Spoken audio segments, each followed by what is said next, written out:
Welcome to the People Manager magazine. I hope you enjoyed our last issue because this month, our theme is all about hashtag I love my job. How much do you love your work right now? Well, we'd like to encourage you that your happiness in the workplace is quite relative. Despite the situation or the circumstances or whatever adversity you're facing right now in the workplace, rest assured that you can still find reason to be happy and to actually love your work. Number one, you need to know your purpose. You need to know your why. Why do you go to work to begin with? That should be your anchor to actually go to work every day. What drives you? What is the reason your existing work is important to you? Is it for the future of your family? Is it for the future of your career path? Because your job right now may be the stepping stone that you need in order to move to the next level.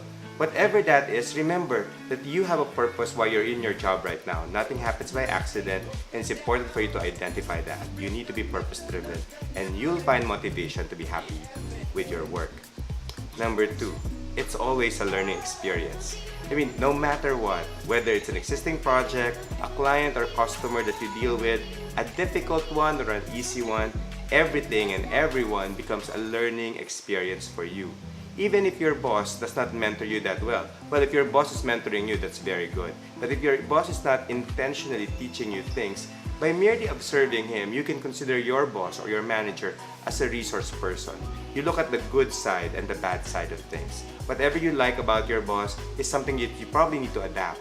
And the things that you don't like, you have to disregard and reject. Because eventually when you become a manager, it's those good attributes that you need to embrace and implement in your own leadership style. So view everything as a learning experience and you'll find additional motivation to actually love your job. Number three, I need you to look at your colleagues and the people around the work that you're doing as another reason for you to enjoy your job. Your friends, the people that you work with, your clients and your customers. There are the people that could actually bring excitement to the job that you do. And you never know.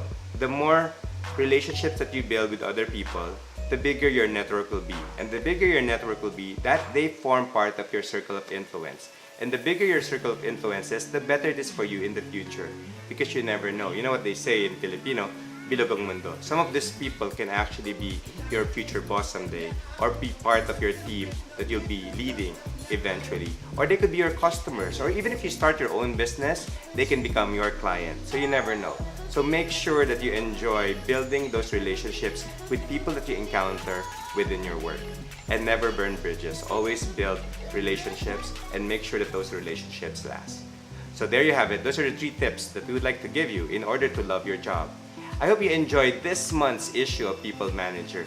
There's lots of articles on organizational development, leadership, transformational stories, changes. Our president's also giving you some videos about how to love your job and the focus that we have right now for the People Management Association of the Philippines and the direction that we're taking.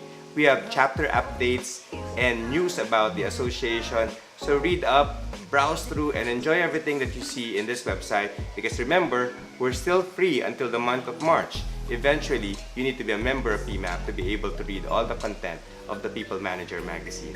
Enjoy and share whatever you find interesting and helpful to the people that you work with. Thank you.